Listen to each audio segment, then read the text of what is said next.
লালমাই পাহাড়ের পাদদেশে বিস্তৃত সবুজ ভূমির উপর দাঁড়িয়ে আছে কুমিল্লা বিশ্ববিদ্যালয়। ২০০৬ সালে ২৮শে মে যাত্রা শুরু হয়েছিল এই বিশ্ববিদ্যালয়ের একটি নতুন স্বপ্নের দরজা খুলে। কুমিল্লা শহরের প্রাণকেন্দ্র কান্দিরপাড় থেকে ১০ কিলোমিটার পশ্চিমে ময়নামতি শালবন বিহারে এটি অবস্থিত। এটি ২৪৪.১৫ একর জায়গা জুড়ে নির্মিত। প্রতিষ্ঠাকালীন সময়ে কয়েকটি বিভাগের মাধ্যমে শুরু হলেও আজ এটি হয়েছে গান চর্চার বৃহৎ কেন্দ্র। সময়ের সাথে সাথে যুক্ত হয়েছে বিজ্ঞান, মানবিক, ব্যবসা শিক্ষা ও প্রযুক্তিভিত্তিক নতুন নতুন বিভাগ। প্রতিটি নতুন ভবন যেন সাক্ষী হয়ে আছে বিশ্ববিদ্যালয় বিকাশমান ইতিহাসের। সবুজে মোড়ানো ক্যাম্পাস জুড়ে আছে লালমাই পাহাড়ের শান্ত বাতাস আর অপরূপ প্রাকৃতিক সৌন্দর্য। তথ্য প্রযুক্তিতে এগিয়ে আছে বিশ্ববিদ্যালয়ের শিক্ষার্থীরা। সম্প্রতি রোবট নিকো তৈরি করে সারা দেশে তাক লাগিয়ে দিয়েছে।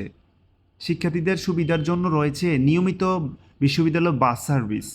ভোরের আলো যখন পাহাড় জঙ্গলের উপরে পড়ে, ঠিক তখনই বিশ্ববিদ্যালয় বাসগুলো ধীরে ধীরে শিক্ষার্থীদের স্বপ্নগুলোকে বহন করে নিয়ে আসে ক্যাম্পাসে। কুমিল্লা তথা পুরো দেশের শিক্ষার্থীদের স্বপ্ন এই বিশ্ববিদ্যালয়ে পড়ার। ভিডিওটি ভালো লাগলে অবশ্যই শেয়ার করে দিবেন। ধন্যবাদ সবাইকে সাথে থাকার জন্য। আসসালামু আলাইকুম।